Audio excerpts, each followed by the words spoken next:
Seems that your journey has ended. Very sorry about that. It was always going to end this way, of course. If it weren't by me, it would have just been by some other, terrible thing. Just you could not imagine how terrible it would be. Just I get scared thinking about it. Glad it's not me. It reminds me of a time I was speaking to my good friend Orville. We were we were sitting on a park bench watching the pigeons. I was on the left, he was on the wait, was I on the right or left? Anyways, it doesn't matter. We were sitting on there watching the pigeons. And I said to Orville, friend, those birds are frozen. And he kind of looked at me like I lost my mind. But I reminded him that it was winter, and often birds will sit in a tree until they freeze. Then they sort of fall to the ground until the sun warms up and they can, move around again.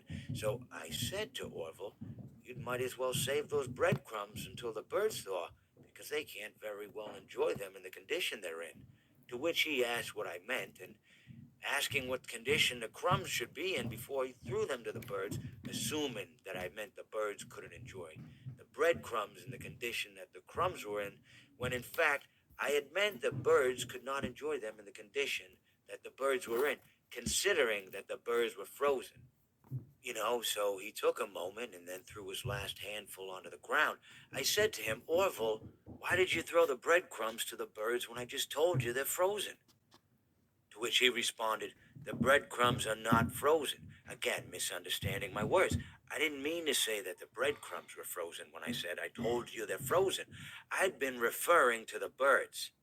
In hindsight, what I should have said was, and this would make perfect sense, why did you throw the breadcrumbs to the birds when the birds are frozen? He misunderstood upon my correction, stating that he didn't know what else to do with the breadcrumbs, and that perhaps, when the birds thawed, they'd still be able to eat the crumbs. So I said to Orville, and this is what I said to him, I said, Orville, the birds may be dead,